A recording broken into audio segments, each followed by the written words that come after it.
বাপি CBI কাজ করতো, বুড়ো বড়বাবু ছিলেন উনি, সিবিআই বড়বাবু ছিলেন, সবাই বড়বাবু বলে ডাকতেন ওনাকে।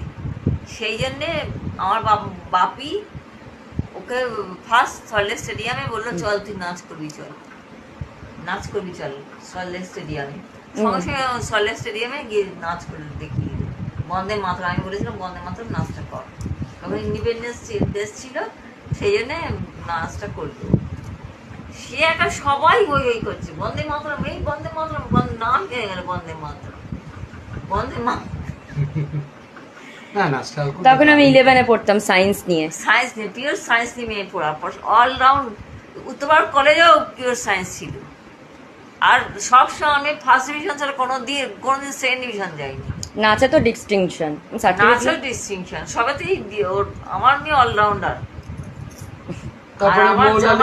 আমার জামাইটাও সেরকম অলরাউন্ডার, যিনি অলরাউন্ডার। তুমি বলো না মা ছিল হানি দিবে এখানে শিবতলায়, এই হানি টিচার ছিল, হানি টিচারের কাছে 2 বছর বয়স থেকে নাচ শিখিয়েছি, মাত্র 2 বছর বয়স থেকে। তখন পা ফেলতে পারতো না দিবে, এবং টেনে টেনে তুলে পা নাচাতো।